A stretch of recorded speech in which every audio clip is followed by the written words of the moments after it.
Bonjour à tous et bienvenue pour une nouvelle conférence en ligne organisée par les techniques de l'ingénieur. La session d'aujourd'hui durera environ 1 heure avec 45 minutes de présentation et environ 15 minutes de questions. Au passage, vous avez été très nombreux à nous envoyer des questions par mail en amont et nous les traiterons à la fin de la présentation. Deux petites précisions techniques pour commencer. La conférence d'aujourd'hui est enregistrée et vous pourrez la retrouver sur le site dans les jours qui viennent dans l'espace actualité du site des techniques de l'ingénieur. Vous avez également la possibilité de poser des questions via l'interface GoToWebinar. Je vous invite donc à le faire. Notre invité y répondra dès la fin de la présentation. Si vous rencontrez des problèmes de son ou d'image, dites-le nous également via l'interface. Nous essaierons d'y remédier rapidement. Le sujet qui va nous occuper aujourd'hui est consacré au stockage de l'énergie, qui est devenu un enjeu majeur aujourd'hui dans une optique de meilleure gestion de la demande énergétique et d'intégration des énergies renouvelables dans le mix énergétique, par exemple. Pour animer cette conférence, nous avons le plaisir d'accueillir Pierre Audru. Pierre Audru a travaillé à l'IFP Énergie Nouvelle, puis à l'ANR comme responsable de l'appel à projet sur le stockage de l'énergie. Pierre Audru est également animateur du groupe de travail sur le stockage de l'énergie dans le cadre de la fondation TUC, consultant indépendant, et enfin, Pierre Audru donne des cours dans divers organismes.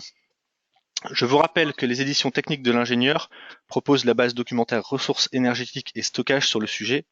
Nous y reviendrons en fin de webinaire. Pierre, je vous laisse la parole, c'est à vous. Merci, bonjour à tous. Donc, nous allons parler maintenant pendant 3/4 d'heure stockage de l'énergie. Alors, en introduction, j'aimerais vous rappeler que les combustibles fossiles classiques carbonés ou nucléaires se stockent aisément et peuvent être transformés en électricité ou en chaleur dans des installations adaptées que sont les centrales nucléaires ou les centrales thermiques. Par contre, les énergies renouvelables, qu'elles soient éoliennes ou solaires, qu'elles soient photovoltaïques ou thermiques, fournissent directement de l'énergie, c'est-à-dire de l'électricité ou de la chaleur, et ce, de manière intermittente et déconnectée de la demande. Or, l'électricité ne se stocke pas, et la chaleur dans certaines conditions seulement. Cette présentation a pour objet de détailler les différentes technologies de stockage disponibles, tant pour l'électricité que pour la chaleur, ainsi que leur déploiement actuel et potentiel. Donc, nous allons parler d'abord stockage stationnaire d'électricité, et ensuite stockage de chaleur, étant entendu que le stockage embarqué n'est pas dans cette conférence, n'est pas traité dans cette conférence. Donc le stockage stationnaire d'électricité, nous allons revoir le contexte, les transformations réversibles qui vont de l'électricité à l'électricité, et les transformations en vecteurs énergétiques. Alors, la consommation d'électricité est irrégulière dans la journée et dans l'année. L'électricité ne se stocke pas simplement et doit donc être consommée en direct. Dans le scénario ancien, c'est-à-dire avant l'introduction importante des énergies renouvelables, on disposait de centrales de base, comme l'hydraulique au fil de l'eau, les centrales nucléaires ou thermiques, et voilà, qui fournissent l'essentiel de l'électricité la nuit et le jour. Par contre, dans la journée, évidemment, il y a des pointes de consommation, et le soir notamment. Pour y faire face, étant entendu que les centrales nucléaires ou l'hydraulique au fil de l'eau étant très peu modulables, on utilise des centrales thermiques à flamme, comme des turbines à gaz, de l'hydraulique de lac de barrage, et on stocke et on déstocke via le pompage-turbinage dont je vais vous parler. L'arrivée massive d'électricité d'origine solaire ou éolienne, intermittente et décorrélée de la demande, va donc modifier fortement le problème. Sur ce graphe, vous avez ici la production d'électricité du Danemark en 2009, d'électricité éolienne, s'entend. Hein. Vous voyez qu'en gros, il y avait 3,7 gigawatts installés, mais que la production moyenne n'a été que de 765 mégawatts en moyenne, hein, ce qui veut dire que le taux de production était de l'ordre de 25% de la puissance installée. Mais ce que vous voyez aussi, c'est que souvent elle est à zéro et que de temps en temps elle est au maximum. Et donc il faut gérer tout ça. Ensuite, la production solaire, comme vous pouvez le voir sur ce graphe, elle n'est disponible que dans la journée, le plus en été, Et s'il y a des nuages qui passent, elles fluctuent de manière assez brutale. Donc, quelles sont les solutions à ces problèmes? En cas d'excès d'électricité, on peut exporter vers d'autres régions, mais par exemple, pour ce qui est du vent, on montre assez facilement que les épisodes de vent sont continus sur toute l'Europe, donc c'est pas forcément évident, hein. On peut débrayer les sources et on peut stocker. Par contre, en cas d'insuffisance d'électricité, on peut importer, on peut utiliser des moyens de backup thermique, hydraulique, c'est-à-dire mettre en route à nouveau des centrales, des turbines à gaz ou de l'hydraulique de montagne, et on peut déstocker. Dans tous les cas, il est important de renforcer les réseaux et d'adapter la demande à l'offre. L'adaptation de la demande à l'offre n'est pas si évidente que ça. On voit très bien qu'on peut effectivement débrayer sa machine à laver et son sèche-linge pour les moments où l'électricité n'est pas chère. Mais par exemple, le soir, quand vous rentrez chez vous, vous avez envie de regarder la télé et pas de la regarder à 3 heures du matin. Donc on ne peut pas tout faire de ce point de vue. Alors, sur ce graphe-là, vous voyez, en 2008, la demande électrique au Danemark. Le Danemark est le pays qui a le plus d'électricité d'origine éolienne, hein, et l'électricité fournie par le vent. Vous voyez ce que ça va donner en 2020 en ajoutant 3 gigawatts. Il y a des moments où l'on va commencer à avoir plus d'offres que de demandes. Alors, le Danemark peut se le permettre parce qu'il est relié à la Norvège qui dispose de grands barrages hydrauliques et ils peuvent donc débrayer, comment dirais-je, quand il y a un excès d'électricité éolienne, les Norvégiens peuvent arrêter leur barrage et inversement, hein. Mais ce n'est pas transposable à toute l'Europe. Donc ça, on voit, c'est ce que ce sera en 2020. En 2050, les Danois espèrent avoir une production électrique uniquement d'origine éolienne. Que faire des excédents? Bon, alors ça, c'est pour les quantités d'électricité ou pour l'énergie en général. Ce qu'on remarque aussi, c'est qu'il peut y avoir, et y compris à grande échelle, de forts coups de vent, et donc des variations très brutales de la puissance injectée dans le réseau. Comment faire face à cela?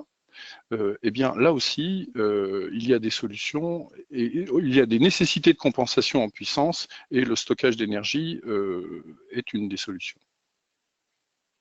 Voilà. Donc, nous allons maintenant en venir, après avoir expliqué le contexte, nous allons en venir à expliquer ces technologies de stockage stationnaire d'électricité. Donc, l'électricité ne se stocke pas directement. Par contre, elle peut l'être à partir d'une transformation réversible en un potentiel, qui peut être gravitationnel, qui peut être électrochimique, qui peut être de l'air comprimé, ou en un vecteur d'énergie, qui peut être de l'hydrogène ou de la chaleur. Cette conversion se fait avec un rendement, de l'autodécharge potentielle et évidemment un coût.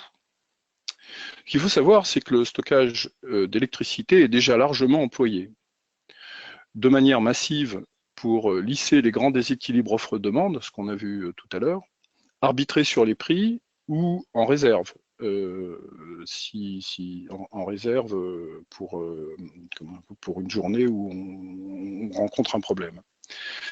Et de manière plus diffuse, en secours, tout le monde a les hôpitaux, etc. Tout ça ont des systèmes de stockage d'électricité qui fait que s'il y a une interruption électrique, on repart immédiatement avec le système de secours. En régulation court terme, injection de puissance, comme je vous l'ai indiqué. Donc, les transformations réversibles que je vais vous décrire maintenant sont les stations de transfert d'énergie par pompage, autrement dit les STEP, l'air comprimé, KS, les batteries électrochimiques, et ensuite, donc, de manière, les systèmes de puissance que sont les supercondensateurs, le volant d'inertie ou les SMES. Nous verrons plus tard les transformations en un vecteur énergétique. Alors, qu'est-ce qu'une station de transfert d'énergie par pompage-turbinage? Eh bien, c'est très simple. L'eau est pompée d'un bassin inférieur ou d'un cours d'eau, c'est-à-dire en boucle ouverte, vers un bassin supérieur si on a un excès d'électricité disponible. L'eau est ensuite turbinée lorsque la demande excède l'offre. Donc c'est un système très simple, mature, qui existe depuis le début du XXe siècle. Donc ces stations de transfert d'énergie par pompage, ce qu'il faut savoir, c'est qu'ils représentent 99% de la puissance de stockage installée dans le monde. c'est-à-dire pratiquement le total. L'intérêt, c'est que le rendement est élevé, de l'ordre de 75 à 85%. L'investissement est élevé aussi, mais il y a très peu de dépenses de fonctionnement. La durée de vie est très longue, il y en a qui approchent le siècle. Et on a un potentiel d'aller jusqu'à de très grosses unités, actuellement jusqu'à 3 gigawatts de puissance, sur plusieurs heures. Les inconvénients, c'est que l'empreinte environnementale est importante, il faut barrer des vallées, enfin la densité énergétique de ces systèmes est faible. Comme vous le savez, pour les barrages, il y a un problème d'acceptabilité sociétale. Et d'autre part, les sites spécialisés se raréfient en Europe. Et bien évidemment, on est dépendant de sites, hein, ça c'est clair. Il faut qu'il y ait des montagnes.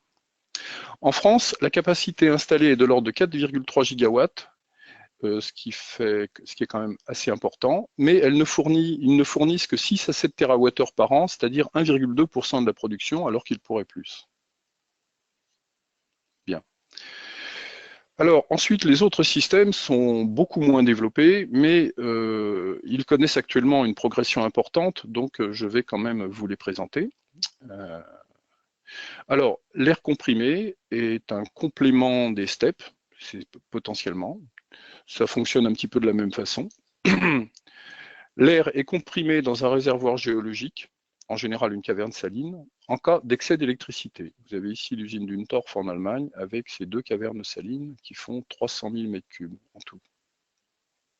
Et l'air est ensuite turbiné lorsque la demande excède l'offre pour fournir de l'électricité.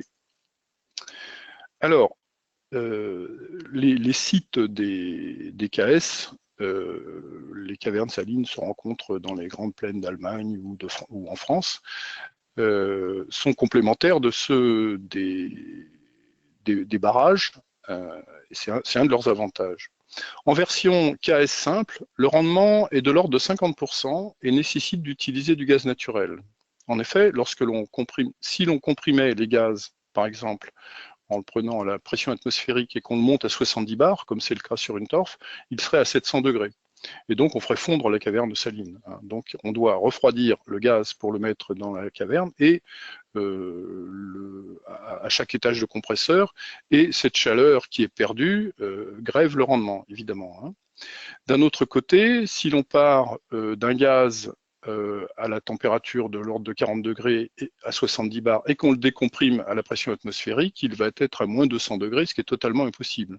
Et d'autre part, thermodynamiquement, ce n'est pas bon. Donc il faut réinjecter du gaz naturel pour que le système sorte à une pression et une température correcte.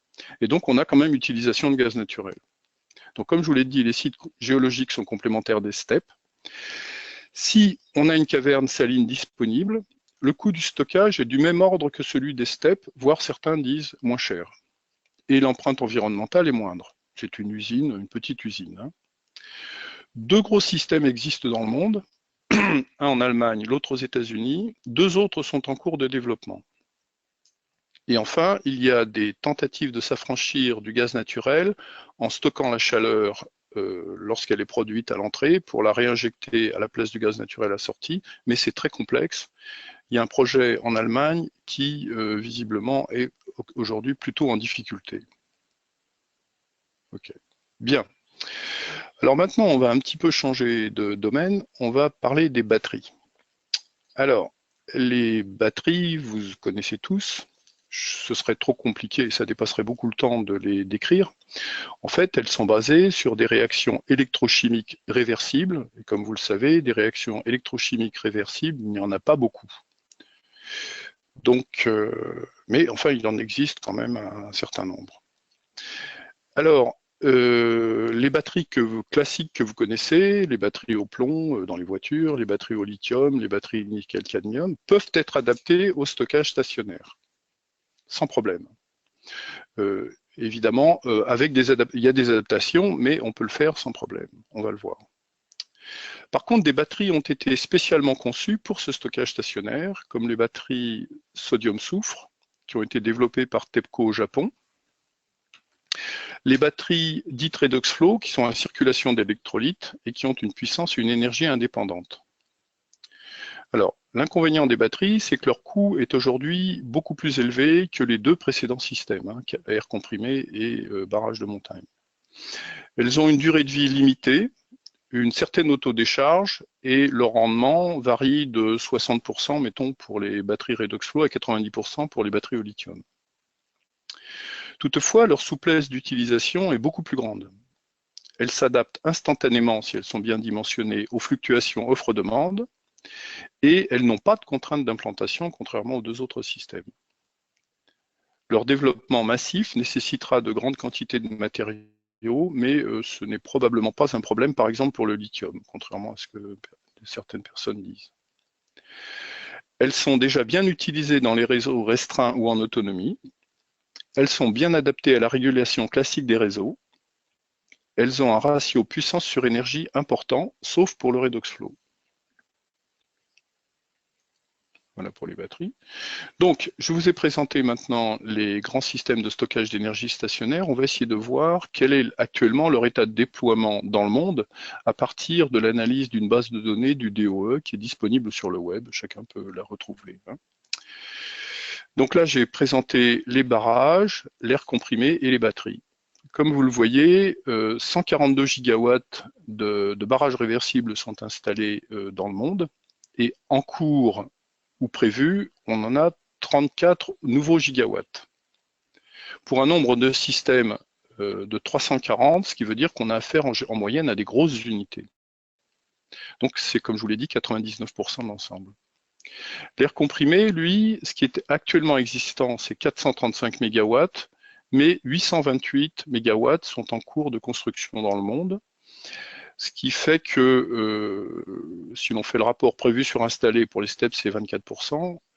Pour l'air comprimé, on va quand même doubler la quantité et bon, il n'y a pas de raison que ça ne continue pas pour des raisons de complémentarité de sites. Et là aussi, on a des gros systèmes. En ce qui concerne les batteries, la puissance installée dans le monde actuellement est de 632 MW d'après la base de données du DOE, mais je pense qu'elle est incomplète, qu'en fait c'est plus. Sont prévus 970, toujours d'après cette base de données, donc on va 153% de plus est prévu que par rapport à ce qui existe. Et le nombre total de systèmes, par contre, est beaucoup plus important, ce qui montre qu'on a affaire à des installations de plus petite taille, destinées beaucoup plus à de l'autonomie ou à des systèmes plus petits. Donc, conclusion, les steppes continuent d'être les principaux pourvoyeurs de stockage d'énergie dans le monde, mais les autres ont une croissance qui n'est quand même pas négligeable. Et là, là on le voit, hein, en gros, là c'est la croissance dans le temps de toutes les technologies de stockage, et en bleu c'est les steppes, donc vous voyez que c'est pratiquement l'ensemble. Hein. Ok. Alors, pour ce qu'il en est de leurs steppes existants et tendances dans le monde, donc on voit que au niveau des constructions actuellement, c'est la Chine qui l'emporte avec 29% de la puissance installée à venir prévue. Les États-Unis qui ont un réseau très lâche, électrique très lâche avec 13%, la Suisse, donc en France, qui en fait va un peu servir comme la Norvège, c'est-à-dire de base arrière de stockage de l'énergie dans ces montagnes pour un pays comme l'Allemagne qui développe beaucoup ses énergies renouvelables, et le Japon qui est aussi un système très isolé.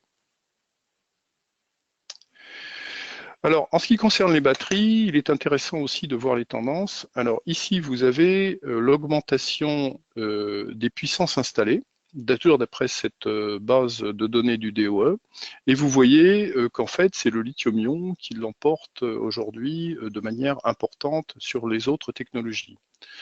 La technologie NAS, qui est surtout limitée au Japon, hein, qui est quand même très, très japonaise, est aussi très importante. Cette courbe est valable pour les puissances, mais ne serait pas valable si on parlait en énergie. Par exemple, il y a beaucoup plus d'énergie dans une batterie NAS par rapport à la puissance que dans les batteries lithium. Donc, mais ça montre quand même que les batteries lithium actuellement ont vraiment le vent en poupe. Le plomb reste relativement important aussi. Il serait certainement beaucoup plus important si on avait tous les systèmes très isolés, hein. C'est certainement très sous-estimé pour le plomb. Le plomb est intéressant au sens où il est nettement moins cher à l'investissement, mais par rapport le lithium, lui, est beaucoup plus cher. Par contre, son rendement est plus important et sa durée de vie est plus importante. Et si vous avez un grand nombre de cycles, il vaut mieux avoir une batterie au lithium. Ça revient moins cher à la fin. Ensuite, en ce qui concerne les projets dans le monde, on voit que la moitié des projets sont aux États-Unis, un quart à peu près en Europe, et un pays comme le Chili en a beaucoup aussi, parce que c'est un pays très étendu et très, comment dirais-je, avec des sites très isolés. Voilà. OK. Alors, jusqu'à présent, je vous ai parlé des stockages massifs. Maintenant, on va parler injection de puissance. Autrement dit, si par exemple, on a un grand coup de vent ou on a une baisse brutale de vent, comment va-t-on remédier pour éviter que le réseau ne s'écroule? Donc là, il existe un certain nombre de systèmes qui permettent d'injecter de la puissance rapidement, mais qui, eux, ont peu d'énergie. Ce sont les volants d'inertie, par exemple. Aujourd'hui, on fabrique, je pense que c'est eux qui, dans le monde, sont les plus développés pour ce type d'application. Alors, ça ne va pas être des volants d'inertie comme sur les voitures de course, hein, parce que comme on est en stationnaire, le poids, tout ça, on n'en a pas, on s'en moque un peu. Ce qu'on veut, c'est surtout quelque chose qui soit fonctionnel et qui soit le moins cher possible. Donc, ça va être des volants d'inertie en acier qui vont tourner à grande vitesse, qui sont suspendus électromagnétiquement pour qu'il n'y ait pas de frottement, et qui peuvent être mis pratiquement instantanément en marche pour fournir de l'électricité. Ensuite, les supercondensateurs vont utiliser des charbons actifs de très grande surface et un électrolyte. D'après ce que j'ai vu sur les bases de données, ils sont utilisés aussi, mais moins que les volants d'inertie. Et en fait, le stockage magnétique supraconducteur va stocker une boucle de courant dans un supraconducteur, c'est à température très basse. C'est quelque chose d'extrêmement réactif, mais en même temps d'extrêmement cher et donc de relativement peu développé. Voilà pour les injections de puissance. Donc, les applications du stockage stationnaire, évidemment, sont nombreuses. Je vous ai parlé du stockage de masse pour pallier l'intermittence des énergies renouvelables ou de l'injection de puissance, mais comment dire, ils ont aussi beaucoup d'autres utilités possibles, des réserves, comment dire, de la compensation, des réserves de redémarrage, par exemple, si on a un grand coup si on a un blackout, il faut redémarrer, et bien, par exemple, un step est très bien indiqué pour permettre au réseau de redémarrer, etc. Donc ils ont aussi des caractéristiques variées en termes d'énergie, de puissance, de temps de réaction, de vitesse de chargement, qu'il serait très complexe de présenter et qu'on n'aurait pas le temps. Donc vous pourrez le retrouver dans la littérature spécialisée. Alors maintenant, nous avons parlé des transformations réversibles, on part d'électricité, on transforme en un potentiel, on revient à l'électricité. Maintenant, on va voir les transformations de l'électricité en un vecteur d'énergie, que sont l'hydrogène et le power to gas, et la chaleur ou le froid. Alors, pour ce qui est des transformations réversibles en électricité, on peut avoir le système suivant. L'électricité est transformée en hydrogène par électrolyse, est ensuite stockée sous pression ou liquide, et ensuite, par une pile à combustible, revient à l'électricité. L'intérêt de l'hydrogène, c'est qu'il a une densité énergétique plus élevée que celle de tous les précédents systèmes. On pourrait ainsi le stocker à grande échelle dans des sites géologiques, et donc il pourrait permettre, et il est prévu pour cela, hein, de permettre par exemple de faire passer de très grandes quantités d'énergie d'une saison vers une autre. Par contre, aujourd'hui, et malgré toutes les recherches qui sont menées dans ce domaine, le rendement est faible, le rendement de la transformation complète, hein, électricité en électricité, de l'ordre de 35%, et les coûts sont élevés. Donc c'est un gros problème quand même, hein. Par contre, il peut être utilisé directement en tant que tel ensuite. C'est le power to gas. Donc on ne fait pas de transformation inverse en électricité. Le rendement à ce moment-là est de 60%. L'intérêt, c'est qu'on peut l'injecter en quantité importante dans le réseau de gaz naturel, avec lequel il peut se mélanger sans problème tant qu'il ne dépasse pas certaines quantités. Il peut être utilisé industriellement directement. Beaucoup d'industries ont besoin d'hydrogène. Par exemple, le raffinage aujourd'hui a besoin de beaucoup d'hydrogène. Il peut être envoyé vers une station-service hydrogène pour alimenter les réservoirs des véhicules à hydrogène. Et enfin, il peut être transformé en méthane ou en méthanol si on dispose de gaz carbonique à partir d'une réaction chimique qui est assez intéressante. Et l'intérêt du gaz naturel, c'est que il est beaucoup plus facile et on est beaucoup plus habitué à utiliser du gaz naturel. Les normes sont faites pour que l'hydrogène qui garde quand même un certain nombre de difficultés. Et si le gaz carbonique dont on dispose est d'origine biomasse, comme par exemple certains essayent de le faire en Allemagne, eh bien à ce moment-là, c'est neutre en CO2. Et donc on ne produit pas de CO2. Voilà. Parce qu'on va évidemment le renvoyer dans l'atmosphère. OK. Alors, la chaleur peut aussi être un moyen de stocker l'électricité. Alors, vous savez tous ce que c'est qu'une centrale solaire thermodynamique, je pense. Hein. C'est donc une centrale solaire qui va chauffer, qui va concentrer les rayons solaires sur un fluide et le chauffer à haute température. Dans la plupart des centrales thermodynamiques actuellement, ce fluide initial est un sel fondu. Ce sel fondu est à haute température, il peut être stocké et utilisé en cas de nébulosité ou pour couvrir les besoins du soir. C'est-à-dire qu'une partie du sel fondu est envoyée directement à l'échangeur qui se trouve là et permet d'alimenter la turbine à vapeur. Et ensuite, quand on a soit une nébulosité, soit pour atteindre la pointe du soir, on utilise le réservoir qu'on a en même temps alimenté. Donc c'est un moyen important. Ensuite, la transformation d'électricité excédentaire en chaleur ou en froid existe déjà à travers de nombreuses petites unités. Là, je ne suis plus en haute température. C'est le premier mode de stockage de l'électricité nucléaire en France. Par exemple, ce ne sont pas les steppes qui stockent l'électricité nucléaire le plus en France, ce sont les ballons d'eau chaude que vous avez chez vous qui se mettent en route le soir tard quand l'électricité n'est plus sollicitée et qu'elle n'est pas chère. Et donc on stocke l'électricité nucléaire directement dans les ballons d'eau chaude, mais on ne le retransforme pas en électricité et c'est utilisé par les gens. Et ensuite, il existe des projets de stockage d'électricité, donc réversibles, par pompage thermique à haute température. C'est des projets audacieux, mais donc c'est relativement complexe. Je n'ai pas le temps de les développer ici, parce qu'ils ne sont pas développés actuellement. Enfin, ils sont au stade de la recherche. Voilà. Alors, pour ce qui est du déploiement des vecteurs énergétiques, de stockage de l'électricité par vecteur énergétique, comme vous pouvez le voir, l'hydrogène, en fait, il y en a très très peu dans le monde, hein, même si la croissance est importante, ça reste quand même extrêmement faible. Hein.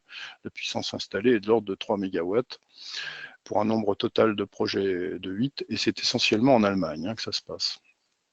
Pour ce qui concerne la chaleur et le froid, donc d'unités relativement importantes, je ne parle pas des ballons d'eau chaude, hein, cela existe aussi, c'est déjà pas mal développé, mais on voit que ce sont les sels fondus, donc associés aux centrales thermodynamiques, aux centrales solaires thermodynamiques, qui sont le plus développées et qui se développent le plus. Et c'est la deuxième méthode de stockage de l'électricité après les steppes. Voilà. Voilà. OK. Alors, pour terminer un petit peu cet exposé, je vous présente ici le scénario ADEME tout renouvelable. Comme vous le savez, donc vous avez un scénario de l'ADEME qui a été émis et qui se propose de démontrer qu'on pourrait avoir une électricité uniquement obtenue à partir d'énergies renouvelables en France. Donc on a bien des flux qui rentrent et une consommation, mais comme il faut faire face aussi à l'intermittence et au décalage par rapport à la demande, et ceci se fait en grande partie par stockage, et vous voyez ici toute la partie stockage. Hein. Alors en fait, trois types de stockage. Les stockages par barrage, qui sont par step, qui sont des stockages sur 2-3 jours, en fait, hein, qui permettent de récupérer l'énergie sur 2-3 jours. En fait, on aurait un développement relativement faible par rapport à ce qui existe. Donc ce ne sont pas ceux-là qui seraient le plus complexe à mettre en œuvre. On a besoin aussi de beaucoup de batteries pour des raisons d'injection de puissance et autres rapides, et de stockage plus disséminé. Et ce que vous voyez qui est le plus important aussi, c'est le stockage intersaisonnier, qui est donc prévu en Power to Gas, avec, comme je vous l'indique, l'ADEME a bien pris en compte le fait que le rendement est faible. Donc vous voyez que ici, pour les batteries et pour les steps, on a peu de pertes, mais pour le Power to Gas, on a quand même pas mal de pertes, hein. Alors, ce qu'il faut savoir, c'est que ce stockage intersaisonnier ici en Power to Gas représente un développement de plusieurs ordres de grandeur par rapport à ce qui existe dans le monde à l'heure actuelle. Est-ce que c'est réaliste? Ça, c'est une autre affaire. Et quels sont les prix? Voilà.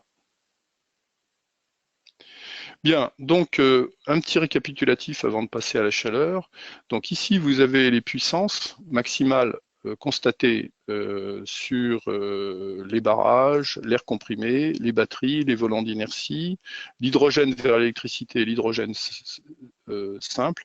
Ici, j'ai pas trop insisté parce que, comme je vous l'ai dit, c'est pas vraiment des technologies matures et actuellement, on n'a affaire qu'à des pilotes, hein. Donc, on sait qu'on a un fort potentiel, qu'on a une durée de vie importante, des temps de réaction, bon, là, qui sont marqués comme ceci, mais des rendements faibles, des coûts très élevés, et par contre, on n'est jamais à l'abri de développement de bonne qualité qui permettrait de revenir sur ces solutions ou de les rendre compétitives, hein. Mais c'est pas fait, disons-le. Alors, pour les steps, donc vous voyez qu'on a des puissances importantes, des énergies qui peuvent être très importantes, des durées de vie en cycle aussi. Par contre, le temps de réaction, c'est de l'ordre de la minute. Le rendement, c'est 80%. Les coûts sont bons si on dispose des sites. Et les développements, ce seraient les mini-steps et les micro-steps. Enfin bon, c'est des choses qui sont en concurrence avec les batteries, hein. Pour ce qui est des KS, vous voyez tout de suite qu'on n'a quand même pas des puissances sont beaucoup plus faibles. Les énergies peuvent être importantes aussi, les durées de vie. Le temps de réaction, par contre, est beaucoup plus long. Le rendement est relativement faible pour les KS classiques. Les développements, ce sont les fameux KS adiabatiques qui réutiliseraient la chaleur dont je vous ai parlé. Pour ce qui est des batteries, aujourd'hui, on arrive à des batteries, des ensembles de batteries de 50 MW qui existent, qui sont en commande, hein. Donc c'est quand même, on voit que c'est quand même important. Les énergies sont plus faibles, c'est-à-dire qu'effectivement, comme je vous l'avais indiqué, les ratios de puissance par rapport à l'énergie sont élevés pour les batteries. Le nombre de durée de vie en cycle est relativement faible. 500, c'est pour les batteries au plomb, 4000, c'est pour les batteries spécialement développées. Le temps de réaction est extrêmement rapide. Le rendement peut être élevé. Les coûts sont élevés, mais les batteries peuvent être installées de manière très versatile et les développements à venir sont nombreux, évidemment. Il y en aura beaucoup. Maintenant, ce n'est pas pour ça qu'on va révolutionner ce secteur, hein. C'est M. Tarascon lui-même qui le disait.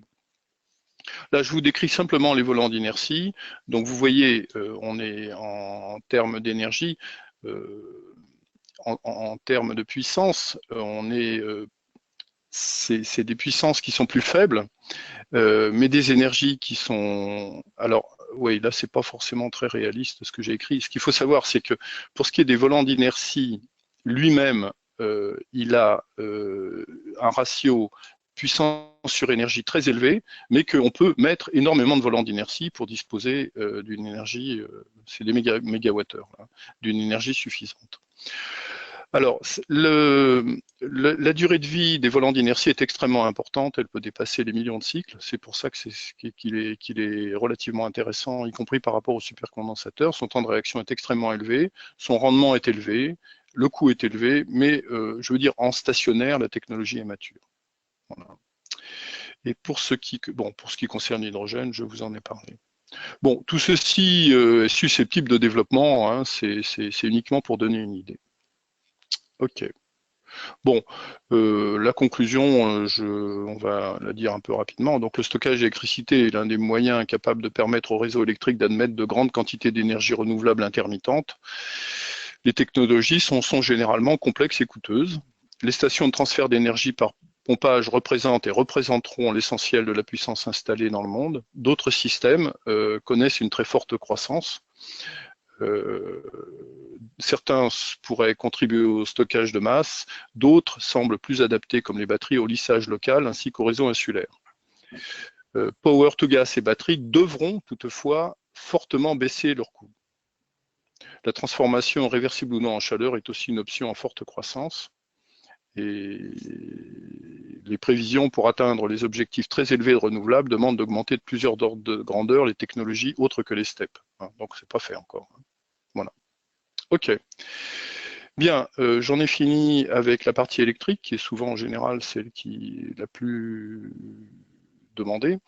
Mais une autre est extrêmement importante, c'est le stockage de chaleur. Et donc je vais vous parler maintenant du stockage de chaleur.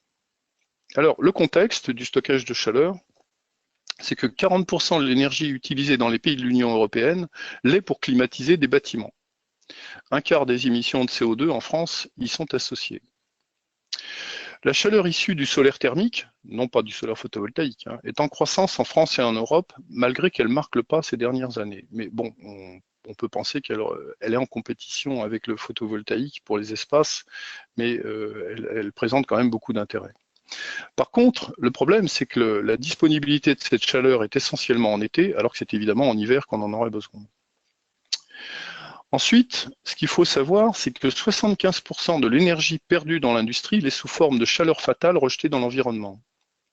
La capacité de stocker et transporter cette chaleur permettrait de très importants gains d'efficacité énergétique générale. Donc, qu'est-ce que peut le stockage de chaleur maintenant? Sur une courte période, le stockage de chaleur est facile, mais il est beaucoup plus complexe sur une longue période. Différentes techniques existent, basées sur des principes physico-chimiques, que sont la chaleur sensible, les matériaux à changement de phase, ou l'absorption et la thermochimie. Chaleur sensible basse température, c'est la chaleur qui est emmagasinée dans un corps. L'eau reste le matériau le moins cher, mais comme vous le savez, il fait 1 calorie par degré centigrade par gramme seulement. Mais c'est déjà pas mal, d'autant plus que l'eau, c'est quand même gratuit. C'est quand même pas cher. Le stockage journalier est très bien maîtrisé, il participe au lissage de la production et des tarifs, comme je vous l'avais indiqué. Le stockage saisonnier associé à l'énergie solaire pour le bâtiment est en cours de développement. Par contre, je ne sais plus très bien où c'en est actuellement, mais c'était en cours de développement il y a encore quelques années, notamment en Suisse, en Allemagne, en association avec des bâtiments basse consommation.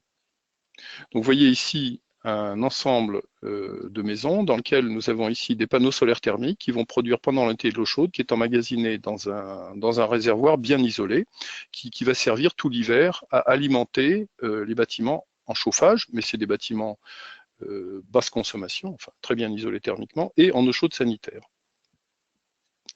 Donc le problème, vous imaginez bien, c'est qu'il faut essayer d'éviter les pertes thermiques ici, il faut que l'eau chaude et l'eau froide ne se mélangent pas, et le retour sur investissement dépend du prix du gaz naturel, qui étant relativement bas en ce moment, c'est pas la joie quoi, pour ce genre de système. Alors par contre, ce qui est plus développé chez nous, ce qui pourrait être plus développé chez nous, c'est la chaleur sensible en aquifère. Par exemple, ici, c'est un projet en région parisienne qui consiste, vous savez probablement que donc on utilise en région parisienne l'eau chaude du Doguer, donc par un doublet de forage, on récupère l'eau chaude en hiver, et on ait fait un échange ici et l'on remet l'eau froide dans le Doguer, et donc globalement c'est l'exploitation minière et que la source s'épuise. Donc l'idée, ce serait, à partir d'une usine d'incinération d'ordures ménagères qui est juste à côté, par exemple, et qui fournit de la chaleur à un réseau de chaleur en hiver, comme en été, on ne sait pas quoi faire de cette chaleur, ce serait de l'injecter dans le réservoir géothermique pour en augmenter la durée de vie et la puissance et faire en sorte que cette exploitation qui n'est pas renouvelable le devienne à partir de cette source que l'on peut considérer comme renouvelable, que est la combustion des ordures ménagères. Il faut savoir aussi que c'est à partir de systèmes chaud ici et froid là, qui est chauffé et refroidi le Reichstag en Allemagne. Mais ces grands systèmes-là, qui vont très profond, sont coûteux et de ce que j'ai cru comprendre, ils ne devraient pas trop se développer. Enfin, actuellement, on est plus on développerait beaucoup plus des systèmes plus simples, plus proches dans le sous-sol immédiat. Donc le sous-sol est un moyen de stocker de la chaleur qui est en expansion. L'intérêt est qu'il ne demande pas d'investissement long terme, comme les autres, et se conçoit en même temps et par le même bureau d'études que le bâtiment. Qu'est-ce qui va se passer? Donc, en été, les panneaux solaires thermiques vont fournir de la chaleur qui va réchauffer le sol, et on va ressortir du sol de l'eau fraîche qui va permettre de rafraîchir le bâtiment. Et circuit inverse en hiver, on va remettre de l'eau fraîche et on va récupérer l'eau chaude qui va chauffer le bâtiment. Et une fois que le bâtiment est chauffé, on renvoie l'eau fraîche dans le sous-sol. Ces technologies sont simples et commencent à faire leurs preuves. Toutefois, il faut veiller à ce que la température se régénère en fin de saison.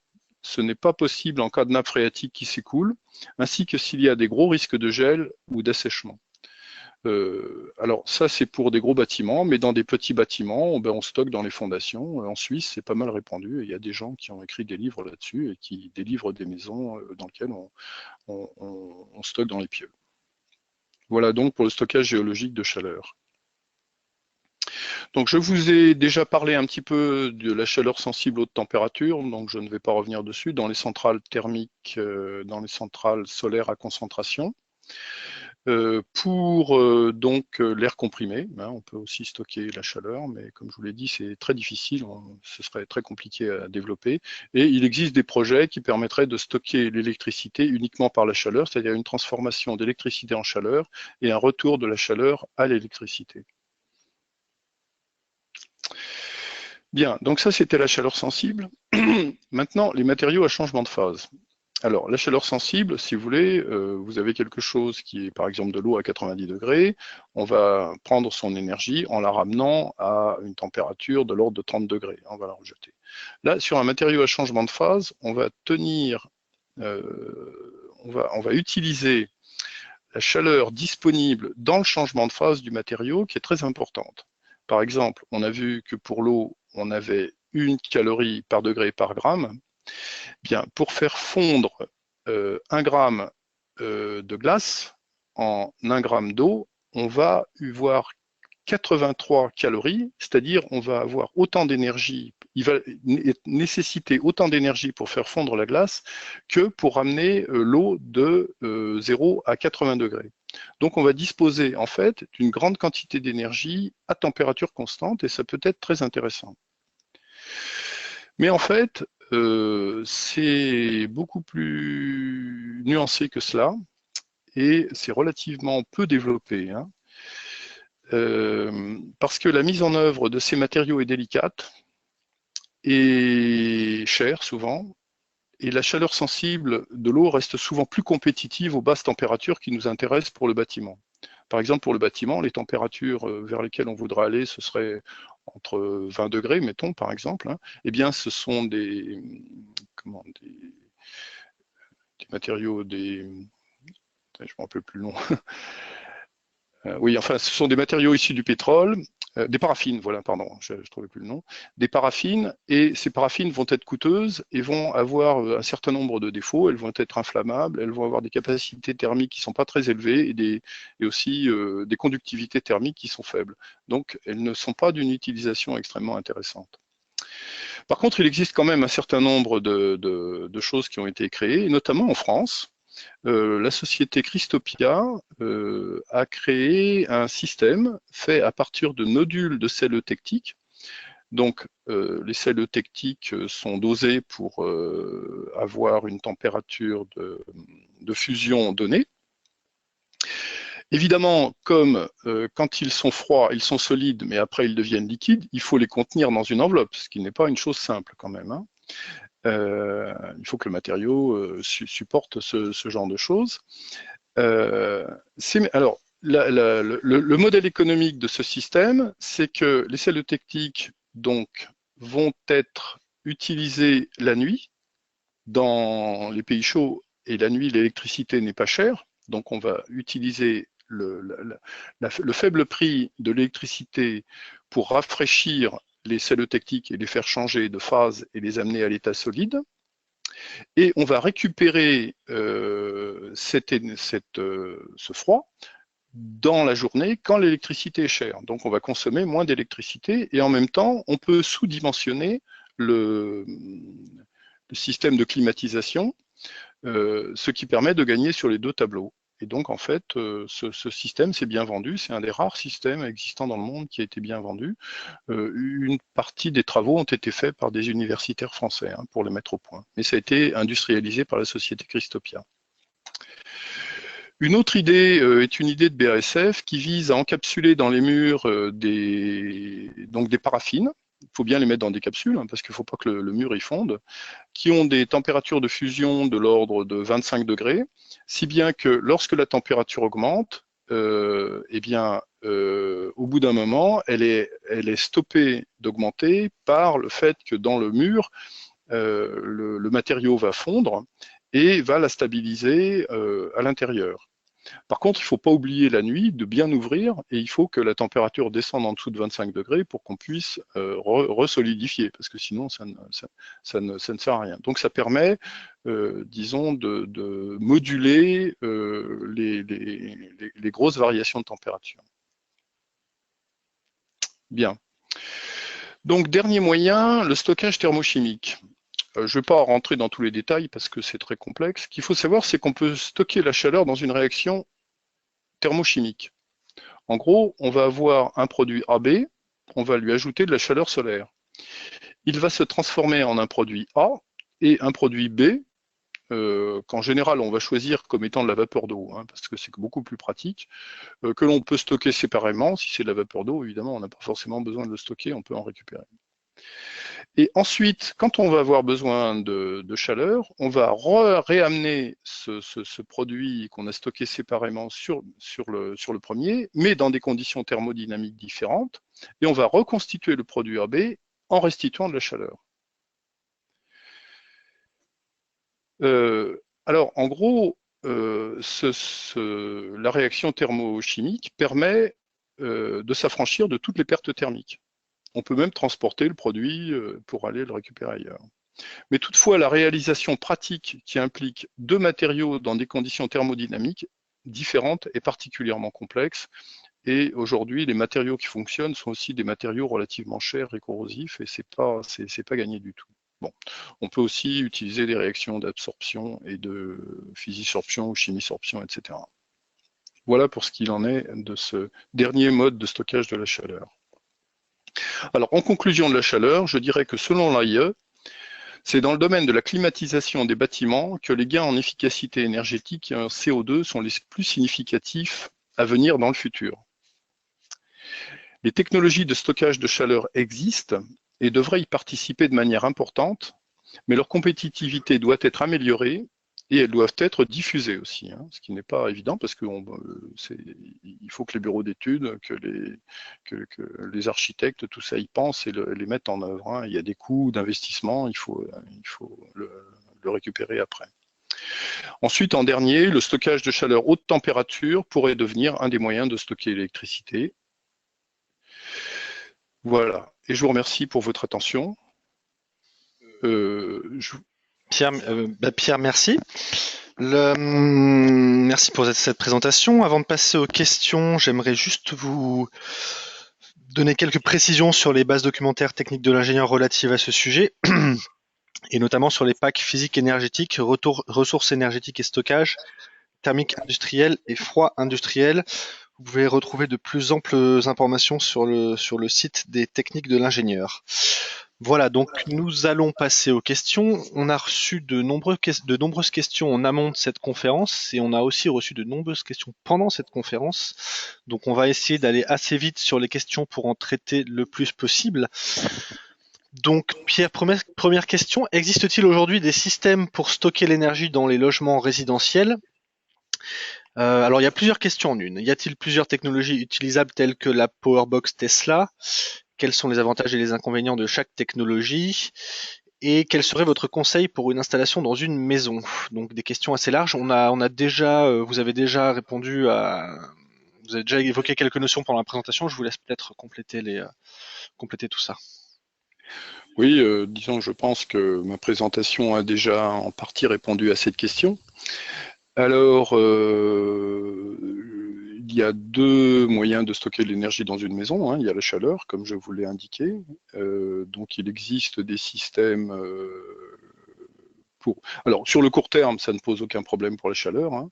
Par contre, sur le long terme, donc, je vous ai indiqué qu'il y avait des développements en Suisse et en Allemagne dans lesquels on essaye de faire passer la chaleur de l'été vers l'hiver à travers des stockages de chaleur très bien isolées, mais il faut aussi avoir des maisons très isolées. Cela coûte relativement cher, mais pas tant que ça, paraît-il, hein. Et c'est en compétition avec le gaz naturel, qui n'est pas cher en ce moment. Alors par contre, en ce qui concerne le stockage de l'électricité, bien entendu, c'est possible aussi. C'est d'ailleurs des choses vers lesquelles on encourage les gens à tendre, hein. C'est-à-dire que le fait d'avoir des systèmes de production de solaire photovoltaïque sur sa maison, si en plus on pouvait l'utiliser directement en atteignant la pointe du soir avec des batteries, ce serait très bien vu des gestionnaires de réseau. Cela existe déjà dans les sites isolés comme les îles, notamment par exemple à La Réunion. Il existe enfin j'avais étudié ça à une époque, il existe des gens qui fournissent un grand nombre de batteries, mais des batteries au plomb, comme des batteries au lithium, qui permettent de faire ça. Alors, dans nos pays, je dirais, ce serait plutôt, dans une vision long terme, des batteries au lithium, pour la raison que je vous ai indiquée, c'est-à-dire comme c'est pratiquement journalier, la batterie au lithium va avoir un avantage, elle est plus chère au départ, mais sur le long terme, elle va avoir un rendement meilleur et elle a une durée de vie bien plus importante que la batterie au plomb. Mais on peut aussi le faire par transformation en hydrogène, hein, électrolyse et pile à combustible, et c'est actuellement une tendance qui se développe au Japon. Alors, le Japon fait un très gros effort dans ce domaine-là, donc moi, ce que je vous en ai dit, c'est qu'à mon opinion, c'était quand même très cher et pas très au point. Mais bon, je n'ai pas de réponse définitive sur la question, et je peux me tromper. Enfin, des évolutions technologiques peuvent venir par-dessus qui permettraient à ces systèmes-là de devenir largement compétitifs. Voilà. Merci. Un peu le même genre de questions relatives aux entreprises. Est-ce qu'il existe-t-il des systèmes pour stocker l'énergie en entreprise? Quel retour sur investissement? Quels avantages, quels inconvénients? Et surtout, quelles sont les technologies aujourd'hui utilisables? Alors, cette question mériterait d'être précisée, mais en ce qui concerne le stockage électrique à l'intérieur des entreprises, je n'en ai jamais entendu parler. Je sais qu'il y avait un projet à la SNCF sur ce sujet, mais bon, je n'ai pas connaissance de développement industriel de ce type pour le stockage électrique, hein. Par contre, effectivement, pour l'aspect tertiaire de l'industrie, les bâtiments avec solaire photovoltaïque qui permettent d'avoir de l'énergie dans la journée pour la récupérer le soir ou pour faire face aux intermittences, oui, bien sûr, ça pose aucun problème. Donc, ce que je pense à l'énergie dans l'industrie, c'est comme je vous l'ai indiqué, l'essentiel de l'énergie perdue par l'industrie, c'est de la chaleur, hein. Mais c'est de la chaleur bas niveau, c'est-à-dire qu'elle n'est pas facilement, ou en général, si c'est bien fait, elle n'est pas réutilisable par l'industriel. Alors, ce que j'ai vu qui se faisait, il y a un parc, je crois, au Danemark, comme ça, où les gens mutualisent toutes les sources de chaleur, parce que sur un parc industriel, vous pouvez avoir de la chaleur assez élevée qui sort d'une industrie et qui pourrait être utilisée par une autre. Et en fait, ils le font comme ça, avec des stockages dans le sol. Donc, le stockage de chaleur, quand la chaleur est de haut niveau et peut être réutilisée par l'industriel, oui, ça existe et ça peut se faire. Comme je vous l'ai indiqué, l'intérêt serait aussi que cette chaleur puisse être transférée vers l'habitat, hein, parce que c'est de la chaleur bas niveau, donc c'est là que ce serait intéressant. Mais c'est pas simple, ce n'est pas évident. Et même les échanges entre industriels sont pas très simples. Dans le sud de Lyon, par exemple, vous avez toute la zone de la chimie. Eh bien, il est très difficile de s'entendre entre les industriels parce que, si vous voulez, l'industriel, il a vraiment besoin de quelque chose de fiable, de stable et tout. Il peut pas dire, une raffinerie, il va pas dire je m'arrête parce que j'attends que le suivant il m'apporte un peu de chaleur et qu'aujourd'hui il est pas disponible. Et donc, en fait, ces échanges ne sont pas très simples. Le stockage serait une bonne chose, évidemment, mais c'est aussi des développements à faire sous réserve qu'ils soient économiquement rentables. Merci. Question qui revient beaucoup. Pouvez-vous un peu nous préciser le potentiel des supercondensateurs dans la problématique du stockage de l'énergie? Alors, d'accord. Bon, je suis pas forcément spécialiste de tout, hein, donc je vais essayer de répondre quand même à cette question parce que quand j'étais à l'ANR, j'ai vu pas mal de projets se dérouler dessus. Donc, je veux dire, il existe les supercondensateurs dont je vous ai parlé sont des supercondensateurs qui sont surtout conçus pour, je dirais, les usages embarqués, hein, sur les voitures et autres, ou sur les tramways ou sur les trains, qui fournissent de la puissance, qui sont capables, par exemple, de reprendre une énergie de freinage pour la redistribuer ensuite. Il est clair que en ce qui concerne le stockage de puissance, hein, électrique que les supercondensateurs sont capables d'apporter, on n'a pas les mêmes contraintes. C'est-à-dire que le poids n'est pas un problème. Le vrai problème qu'on a, c'est d'être capable d'avoir le stockage de chaleur le plus stable possible au meilleur prix. Non, le stockage d'électricité au meilleur prix, hein. Donc, c'est plutôt vers la baisse des coûts qu'il faut aller, hein, pour ces produits-là. Alors, en ce qui concerne les supercondensateurs eux-mêmes, donc ce sont des systèmes qui vont délivrer une grande puissance pendant un temps très court, donc qui ont peu d'énergie. Donc, je sais qu'il y a des tentatives pour essayer de les faire évoluer un petit peu vers le domaine des batteries, c'est-à-dire que l'énergie disponible soit plus importante. Mais en général, cela se fait au détriment de la durée de vie. C'est-à-dire que le supercondensateur qui ne met pas de réaction chimique, dans lequel il n'y a pas de réaction chimique, a des durées de vie de plus de centaines de milliers de cycles. Et quand vous changez un petit peu son système, vous allez avoir à nouveau des réactions électrochimiques à l'intérieur, et donc on va tendre vers des dizaines de milliers de cycles au lieu de centaines de milliers de cycles. Donc c'est un petit peu l'inconvénient. Ensuite, c'est pas évident non plus que le supercondensateur puisse, tel qu'il est aujourd'hui, évoluer beaucoup, au sens où l'électrolyte qui est utilisé, qui est de l'acétonitrile, est toxique et inflammable, et que les règlements risquent de orienter vers d'autres électrolytes qui seront moins efficaces, étant entendu que l'acétonitrile est certainement le plus efficace des électrolytes. Donc, comme je vous le dis, c'est surtout un problème de baisse des prix, hein, qui est important pour l'électricité stationnaire. Alors, par contre, bon, on parle toujours du graphène, hein, qui serait évidemment là-dedans le produit miracle qui permettrait d'atteindre des supercondensateurs, qui auraient des performances de supercondensateurs en puissance avec des performances de batterie en énergie, mais bon, ça reste toujours un but très lointain à atteindre. Merci. On va encore prendre quelques questions. On va peut-être passer à des questions sur l'Afrique et l'Europe, parce que ça revient très souvent, et après on terminera par quelques questions un peu techniques sur les modes de stockage qu'on vient d'évoquer.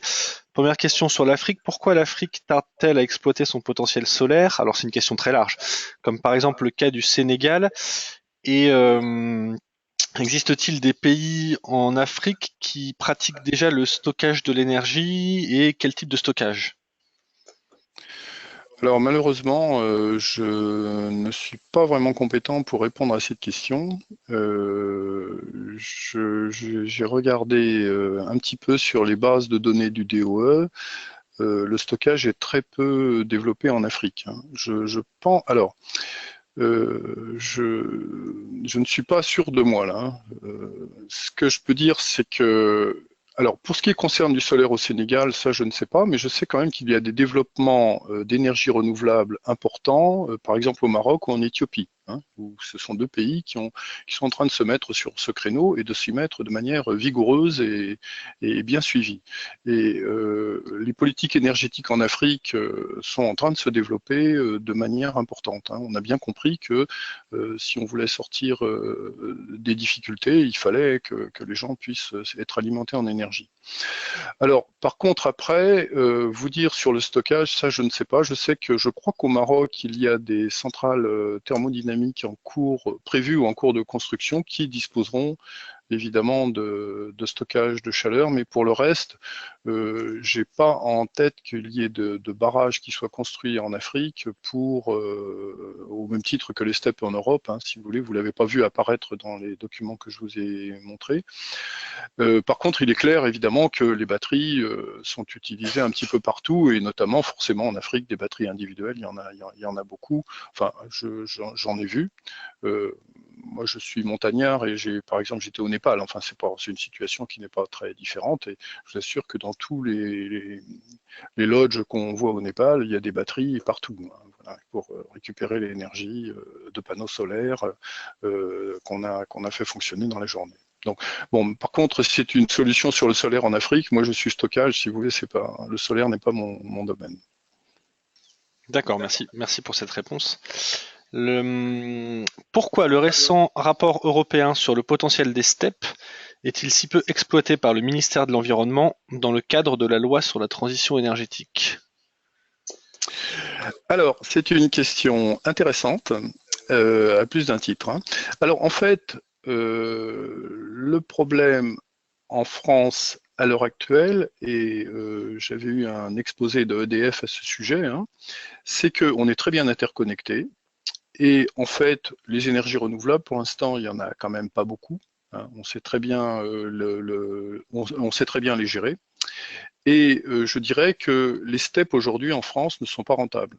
Comme vous l'avez vu dans mon exposé, leur potentiel est important, et encore, il y en a qui ne sont pas cités là parce qu'ils ne sont pas mis en œuvre, ils ont été retirés des opérations, mais ils pourraient l'être à nouveau, et ils produisent finalement assez peu d'énergie. Alors bon, c'est parce que le stockage en tant que tel, pour l'instant, n'est pas rémunéré, du moins en France. Par exemple, quand vous faites un stockage, il faut prendre de l'électricité d'un point, l'emmener là-bas, le stocker, et renvoyer l'électricité, vous payez deux fois le transport, si vous voulez. Donc, vous voyez, par exemple, en Allemagne, on ne paye plus ce transport, parce que là, on a vraiment besoin de stockage. Donc, en France, le stockage par step, pour l'instant, n'est pas vraiment un problème, hein. Comme vous l'avez vu dans le scénario de l'ADEME qui prévoit du 100% renouvelable, ce n'est pas non plus vers un développement massif des steppes que l'ADEME s'est orienté. Certes, je crois qu'on doit à peu près doubler la capacité des steppes à l'heure actuelle pour des stockages sur des durées de l'ordre de la semaine, hein, mais elle s'oriente beaucoup plus vers un développement massif des batteries et encore plus massif du power to gas, hein, si je puis dire, hein. Donc, alors par contre, dans le reste du monde, comme vous l'avez vu, les steppes ont un développement très important.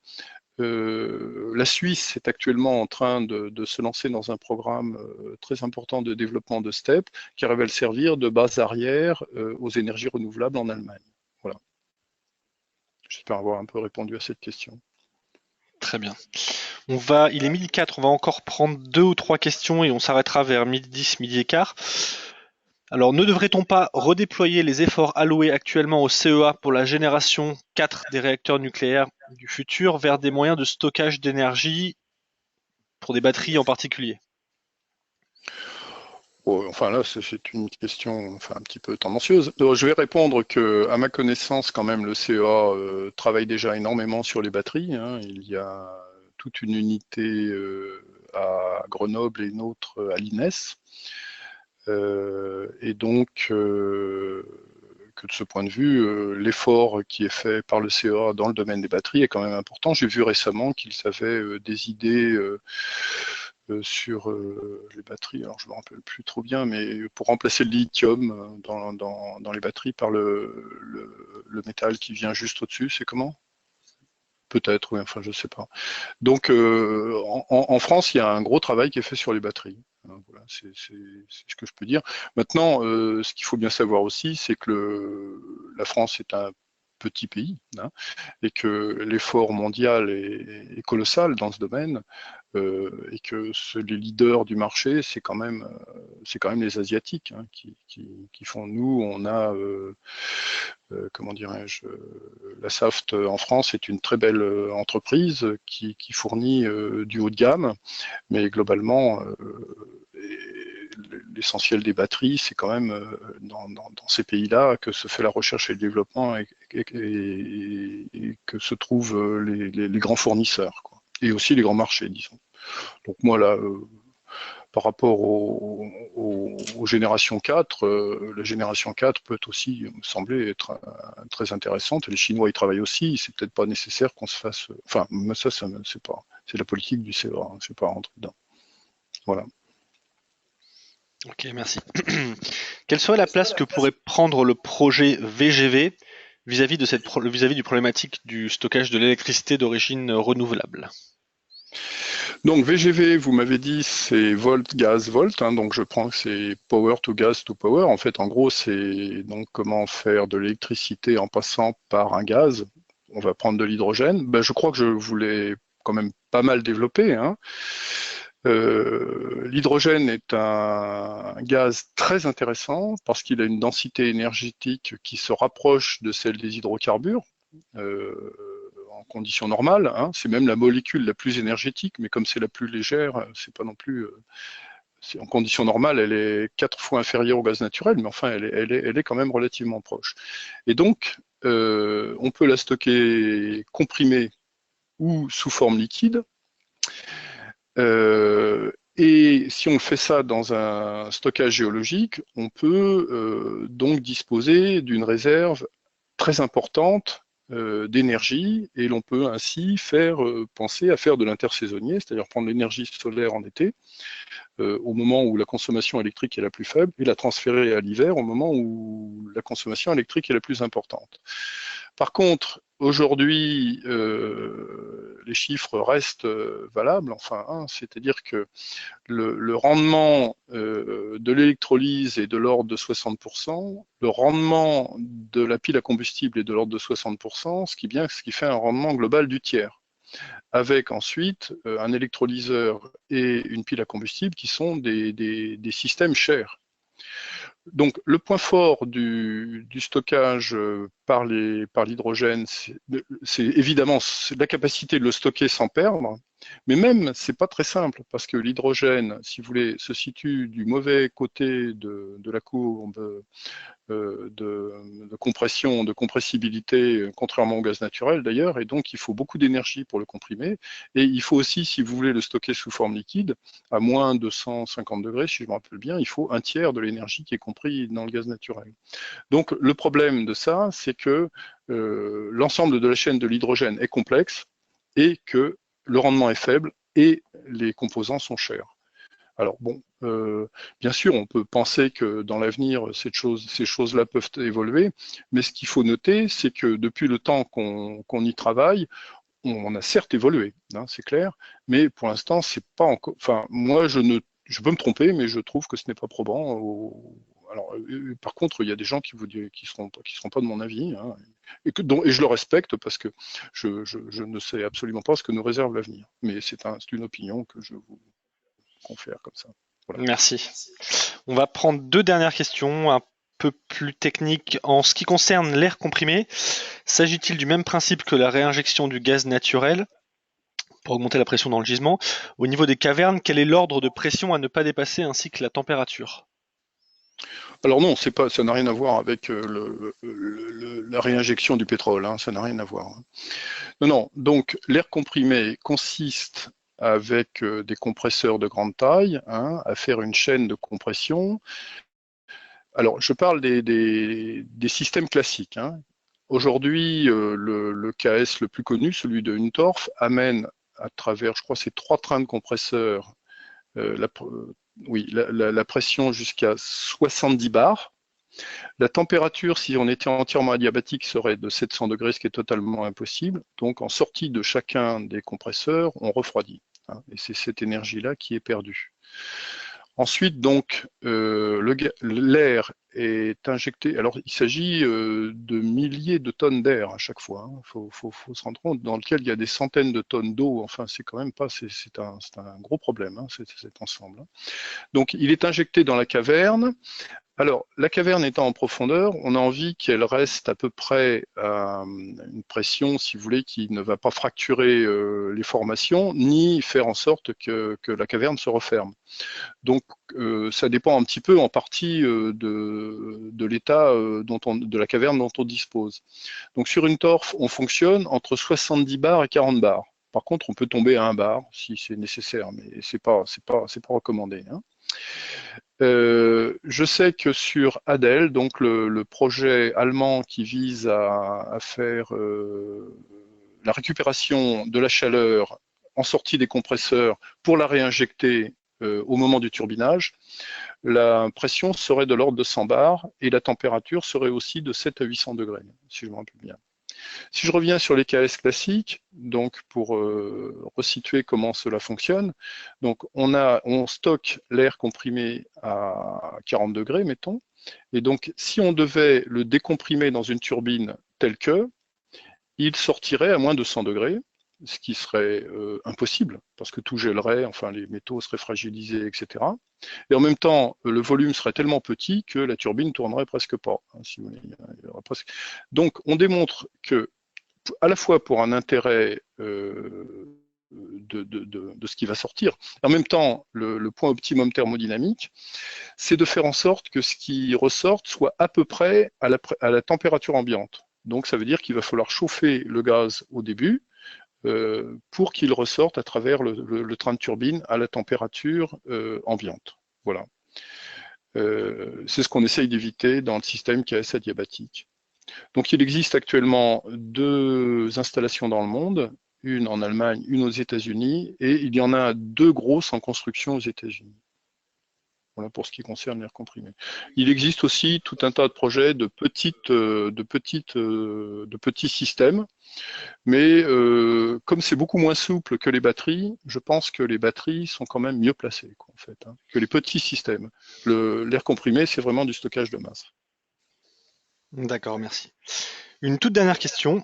Quels sont les sels fondus les plus efficaces dans les centrales solaires thermodynamiques? Désolé, j'ai pas la réponse. Je sais, enfin, alors si vous le trouverez sur le web, hein, ça, je l'ai pas, je le sais pas par cœur. Je le sais pas par cœur. Le problème des sels fondus, ce que je sais parce que j'ai eu un projet sur la question, c'est que, alors je pense qu'il y a des phosphates et des nitrates, je suis à peu près sûr, et que ça rentre en compétition avec les engrais. Donc, il y a des gens qui essayent, notamment en France, il y avait des projets qui essayaient de proposer des matériaux différents, comme par exemple l'amiante fondue, là, des plasmas, pas des plasmas, mais de l'amiante retraité pour fabriquer des échangeurs, etc. Donc là vous trouverez, enfin, il y a toutes les listes de projets que vous pourrez trouver sur le web, ainsi qu'il y a des indications. Hein. Je l'ai pas en tête, hein, je suis désolé, c'est une question quand même très très pointue.